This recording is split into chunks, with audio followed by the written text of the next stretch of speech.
श्री स्वामी समर्थ. नमस्कार. मी नंदिनी. माझ्या यूट्यूब चॅनलवर तुमचं खूप मनापासून स्वागत करत आहे. तुमच्या मनातील सर्व चांगल्या इच्छा स्वामी महाराज पूर्ण करो ही स्वामींच्या चरणी प्रार्थना करते आणि आजच्या व्हिडिओला सुरुवात करते. आज आहे 9 फेब्रुवारी, वार शुक्रवार. या दिवशी आलेली आहे मौनी अमावस्या. तर पौष महिन्यात जे अमावस्या येते तिला दर्श मौनी अमावस्या असं म्हटलं जातं. तर प्रत्येक महिन्यामध्ये एक अमावस्या येत असते आणि प्रत्येक अमावस्येचं महत्त्व देखील वेगवेगळं असतं. स्नान आणि दान या अमावस्येला केलं जातं. त्याचबरोबर विशेष महत्त्व या अमावस्येला दिलं जातं ते म्हणजे मौन व्रत पाळण्याचं. ऋषीमुनी जे असतात तर ते या दिवशी मौन व्रत पाळतात, परंतु आपल्या सर्वसामान्य माणसाला हे करणं शक्य नाही. त्यामुळे आपल्याला काही गोष्टी आपल्या घरामध्ये करायच्या आहेत.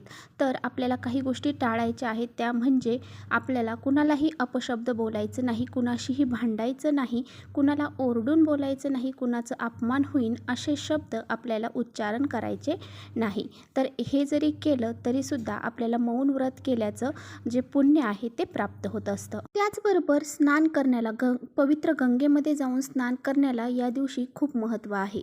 असं म्हटलं जातं की आपण जे कळत नकळत जी पापे केलेली आहेत ती पापे नष्ट होऊन जातात असं म्हटलं जातं. आणि त्याचबरोबर पहा, या दिवशी दानधर्म करण्याला सुद्धा खूप महत्त्व आहे. त्यामुळे आपला जो पितृदोष आहे तो नाहीसा करण्यासाठी, आपले पितृ आपल्यावरती प्रसन्न होण्यासाठी आपल्याला कुणाला सुद्धा आपल्याला म्हणजे तुम्ही कुणालाही दान करू शकता. तर तुम्ही तिळाचं दान हे करायचं आहे. गोरगरिबांना जर तुम्ही थोडंफार तिळाचं दान केलं तर हे आपले पितृ जे आहेत तर ते आपल्यावरती प्रसन्न होतात आणि आपला पितृदोष नाही. त्याचबरोबर पहा, आपल्याला या दिवशी काही उपाय देखील करायचे आहेत. तर आज संध्याकाळी आपल्याला कापरासोबत ही अशी एक वस्तू जाळायची आहे, ज्यामुळे आपल्या 7 पिढ्यांचे जे दारिद्र्य आहे ते नष्ट होऊन जाते आणि आपल्या घराची, मुलांची, पतीची खूप सारी प्रगती होते. आपल्या घरामध्ये काही संकट, अडचणी, नकारात्मक शक्ती असतात तर त्या सर्व नष्ट होऊन जातात. असा हा प्रभावशाली उपाय आपल्याला आज संध्याकाळी करायचा आहे. तो कसा करायचा आहे याबद्दलच आजच्या व्हिडिओमध्ये आपण जाणून घेणार आहोत. त्यामुळे व्हिडिओ कुठे स्किप न करता शेवटपर्यंत नक्की बघा, जेणेकरून तुमच्यापर्यंत योग्य ती माहिती पोहोचेल. आपल्या चॅनलवरती जर तुम्ही नवीन असाल तर नक्कीच चॅनलला सबस्क्राईब करा आणि असेच माहितीपूर्ण व्हिडिओ पाहण्यासाठी बेल आयकॉनलाही प्रेस करा, म्हणजे माझ्या नवीन व्हिडिओचं नोटिफिकेशन तुम्हाला सर्वात अगोदर मिळेल आणि तुम्ही एकही व्हिडिओ मिस करणार नाही. आपल्या सर्वांना माहीत आहे, कापरामध्ये खूप सारे गुण आहेत आणि आपल्या घरातली जी नकारात्मकता दूर करण्याचं काम हा कापूर करत असतो.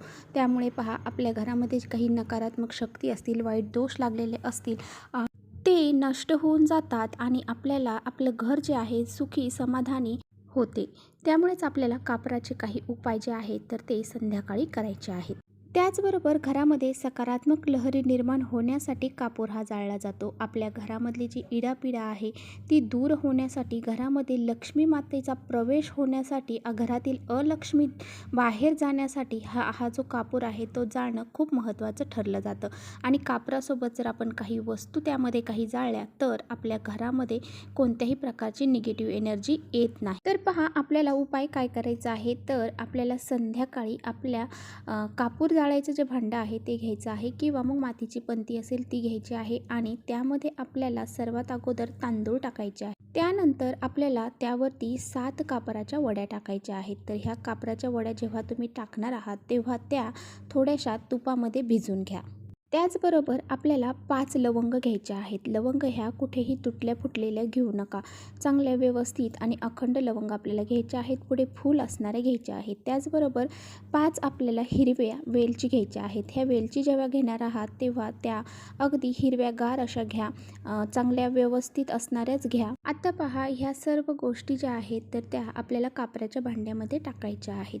आणि त्यानंतर बघा, आपल्या हातामध्ये थोडीशी पिवळी मोहरी घ्यायची आहे आणि थोडेसे काळे तीळ घ्यायचे आहेत. आणि ह्या 2 वस्तू घेऊन आपल्याला आपल्या घरातील प्रत्येक व्यक्तींवरून उतरवायच्या आहेत. तर 7 वेळा आपल्याला लहानांपासून ते मोठ्यांपर्यंत अगदी स्वतःवरून सुद्धा आपल्याला 7 वेळा उतरवायच्या आहेत. आणि पहा, हे जेव्हा उतरवणार आहात तेव्हा डोक्यापासून ते पायापर्यंत आपल्याला असं उतरवायचं आहे.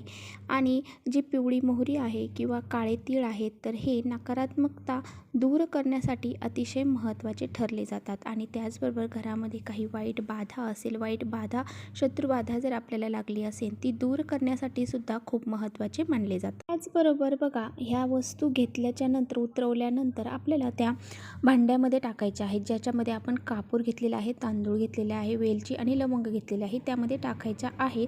आणि त्यानंतर आपल्याला जर आपल्याकडे आंब्याचं लाकूड असेल तर ते सुद्धा आपल्याला त्यामध्ये टाकायचं आहे. आंब्याचं लाकूड जे असतं तर ते घरातील नकारात्मकता दूर करण्यासाठी अत्यंत महत्त्वाचं मानलं जातं. आता पहा, हे भांडं आपल्याला देवघरापाशी बसायचं आहे आणि प्रज्वलित करायचं आहे. आणि हे प्रज्वलित केल्यानंतर थोडा वेळ आपल्याला तिथेच बसायचं आहे. आता बघा, आपल्याला काय करायचं आहे, ते जाळत असताना थोडंसं जाळ लागला, त्याचा व्यवस्थित धूर वगैरे झाला की ते भांडं उचलायचं आणि आपल्या घरामध्ये प्रत्येक रूममध्ये, प्रत्येक खोलीमध्ये आपल्याला ते फिरवायचं आहे. आणि त्यानंतर बघा, आपल्या घराच्या खिडक्या आणि दरवाजे हे आपल्याला उघडेच ठेवायचे आहेत, कारण आपल्या घरातली जी नकारात्मकता आहे ती बाहेर जाण्यासाठी मदत होते. त्यामुळे पहा, आपल्याला हे भांडं पूर्ण घरामध्ये फिरवून झाल्यानंतर आपल्या मुख्य दरवाजामध्ये आणायचं आहे. मुख्य दरवाजामध्ये काही वेळ आपल्याला तसंच ठेवायचं आहे. त्यामुळे पहा, आपल्या घरातील जी वाईट शक्ती आहे, नकारात्मकता आहे, ती दूर होऊन जाते. अशा प्रकारे हा उपाय आपल्याला करायचा आहे. आणि त्याचबरोबर बघा, आज अमावस्या आहे आणि अमावस्याच्या दिवशी जास्त नकारात्मकता आपल्या टॉयलेट आणि बाथरूममध्ये देखील असते. तर आपल्याला काय करायचं आहे, तर एक मातीची पत्ती घ्यायची आहे, त्यामध्ये काही कापराच्या वड्या घालायच्या आहेत आणि त्या आपल्या टॉयलेट आणि बाथरूममध्ये एखाद्या खिडकीत किंवा मग जिथे तुम्हाला जागा असेल ठेवायची त्या ठिकाणी ठेवून द्यायच्या आहेत. आणि त्या तशाच ठेवून द्यायच्या आहे. काही दिवसांनी पहा, त्यातील जो कापूर आहे तो उडून जाईल आणि आपल्या घरातील नकारात्मकताही दूर होईल. अशा प्रकारे आपल्याला हा कापूर जेव्हा परत विरघळला जाईल किंवा वितळला जाईल, त्यानंतर परत शनिवारचा दिवस पाहून तो कापूर आपल्याला परत बाथरूममध्ये ठेवायचा आहे.